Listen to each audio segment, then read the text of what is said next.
حضرت امام حسین علی مقام رضی اللہ تعالیٰ عنہ کی شہادت مبارکہ سے جو ہمیں اسباق ملتے ہیں اس میں سے دو ایک سبق آپ کی خدمت میں عرض کرنے۔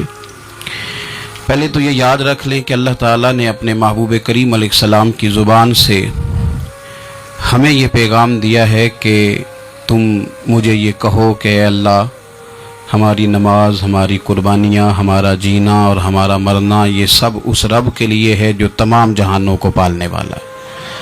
قل ان صلاتی و نسکی و محیای و مماتی للہ رب العالمین۔ آپ فرما دیجئے بے شک میری نماز، میری قربانیاں، میرا دنیا میں رہنا، پردہ کرنا سب اس رب کے لیے جو تمام جہانوں کا پالنے والا ہے۔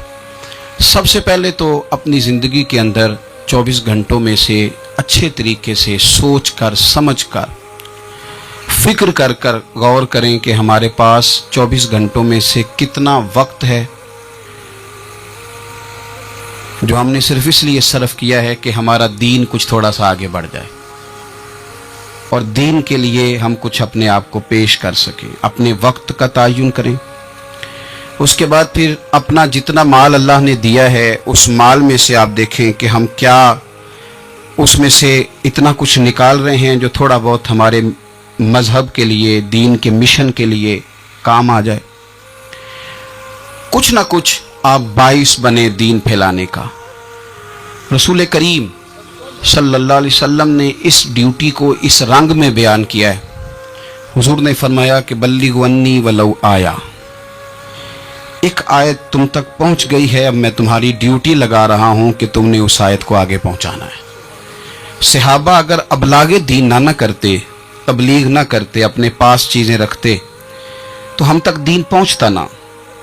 انہوں نے بڑی ذمہ داری کے ساتھ، روایت حدیث کا معاملہ ہو یا حفظ دین کا، بڑی ذمہ داری کے ساتھ پھر ہمارے محدثین نے محنت کی اور کتابیں جمع کر کے ترتیب دے کے ہم تک پہنچائیں۔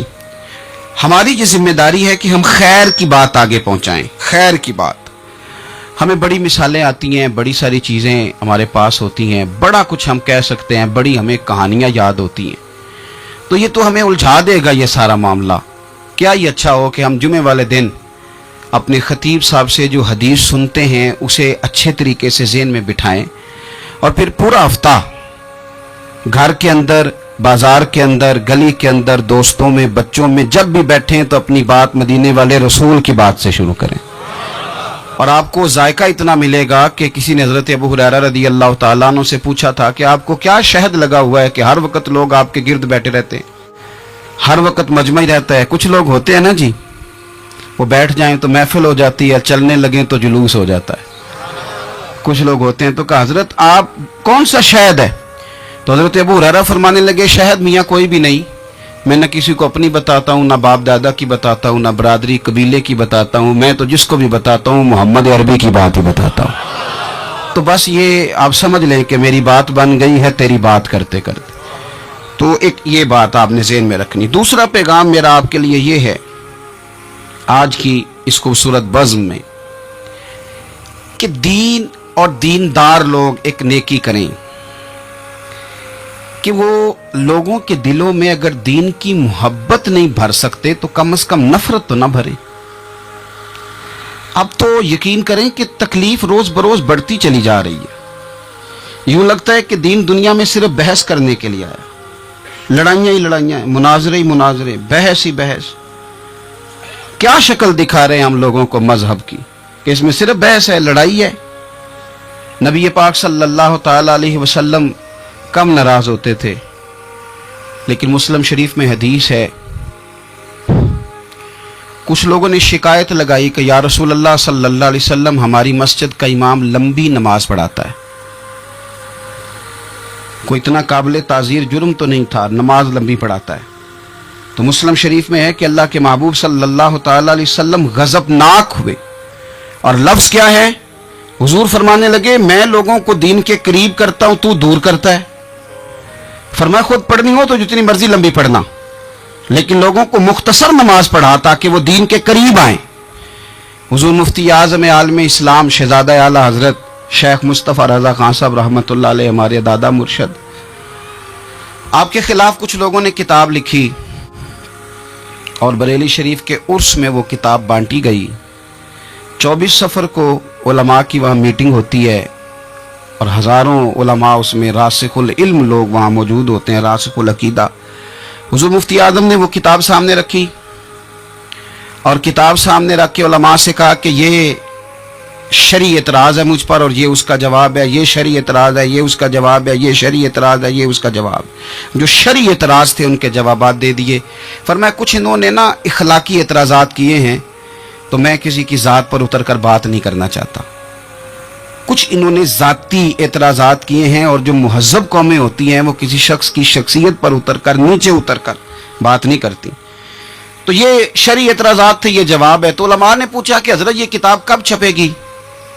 تو آپ فرمانے لگی چھپے گی کوئی نہیں. یہ کہ حضور نے آپ کے خلاف لکھا ہے تو آپ کہتے ہیں چھپے گی نہیں، آپ کو بھی تو چھاپنی چاہیے. تو آپ فرمانے لگے یار جی انہوں نے لکھا ہے تو کچھ بندے نا اس کتاب کی وجہ سے مجھ سے کٹ کے ان سے جڑ گئے. تو جب ان کا ذہن مجھ سے کٹا ہے، کسی اور کی طرف جڑا ہے، تو میں جواب لکھوں گا تو وہاں سے بھی کٹ جائیں گے، تو پھر منتشر ہو جائے گا ان کا ذہن. ہو سکتا ہے کسی گمراہی کی جانب چلے جائیں. تو چلو میری ایک ذات ہدف تنقید بنی ہے تو کوئی حرج نہیں. میں نہیں چاہتا کہ میری وجہ سے کچھ لوگوں کا ذہنی نقصان ہو. میں لوگوں کو مصطفیٰ کے دین کا پیار دینا چاہتا ہوں، دین سے بیزار نہیں کرنا چاہتا.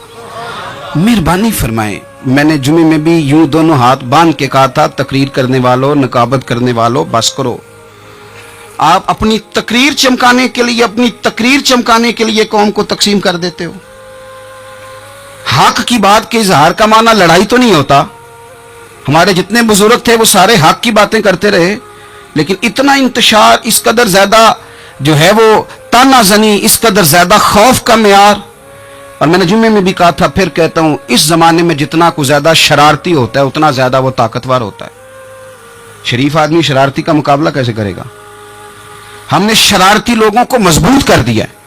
تو دین سے نفرت نہیں دلائیں، لوگوں کو دین کے قریب کریں، لوگوں کو دین کی محبت دلائیں، لوگوں کو دین کے قریب کریں، دین کا ذوق دلائیں، لوگوں کو قریب کریں.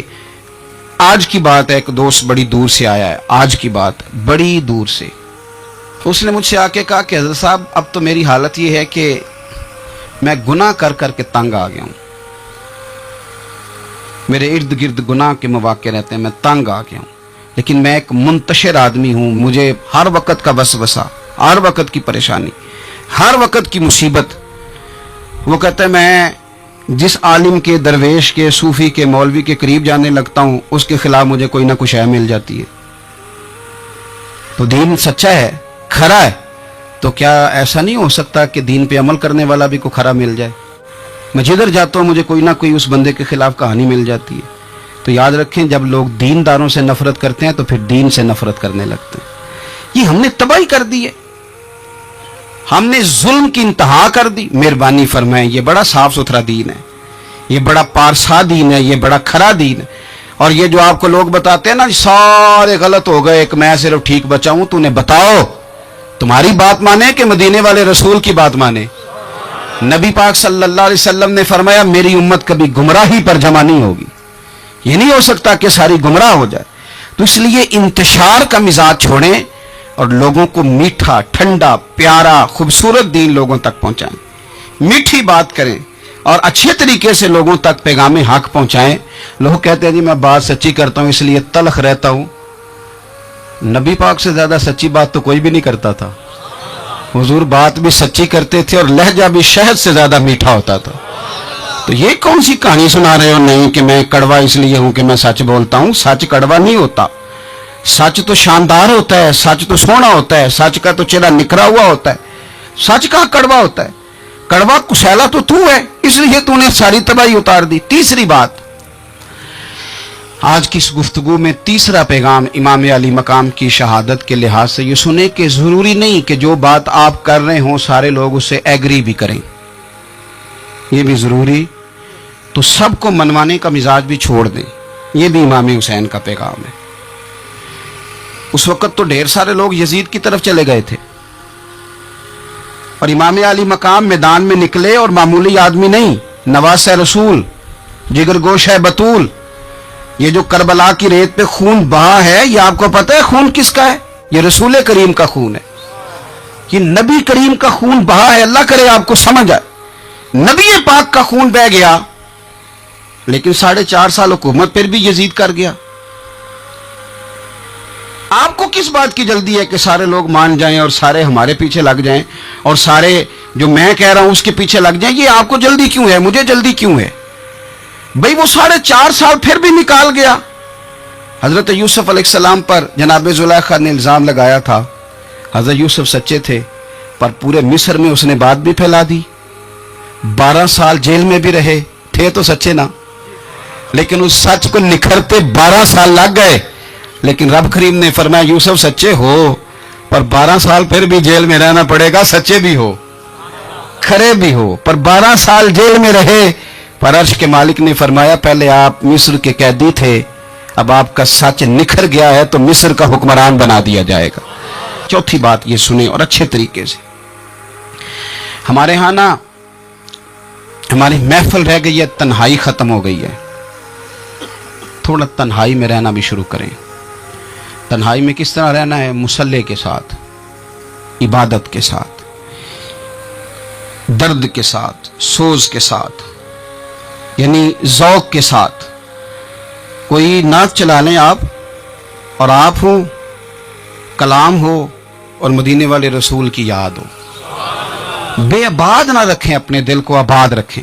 یہ تھوڑی بہت مل کے عبادت ہے تو کر لیں، ورنہ اکیلے بھی ہم پلاننگ ہی کرتے رہتے ہیں، دوستوں میں بھی سازشی کرتے رہتے ہیں، دفع کریں، سیاستیں ہوتی رہتی ہیں، یہ کب جان چھوڑتی ہیں، لیکن کچھ نہ کچھ وقت مصلی کو ضرور دیں۔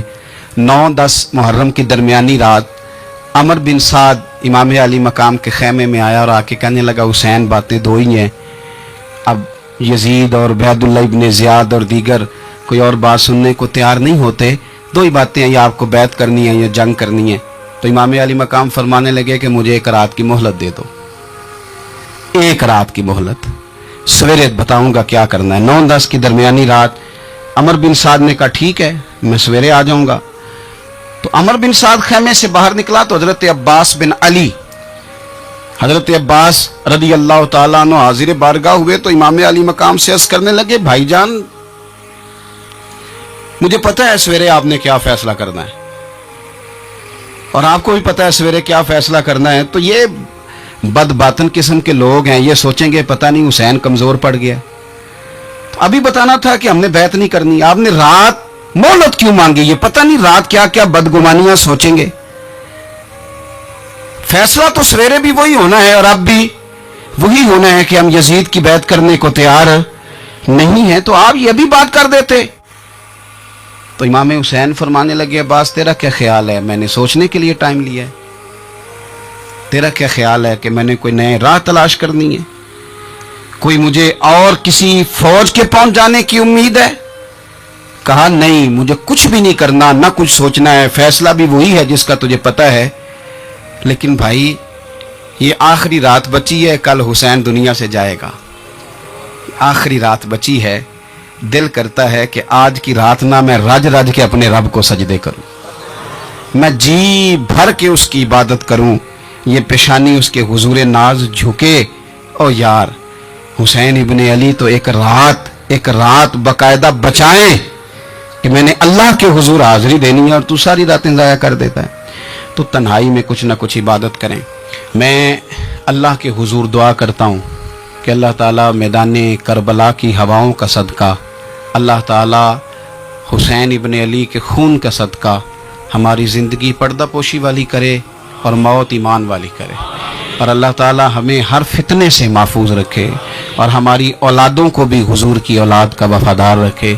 آخر دعوانا الحمدللہ۔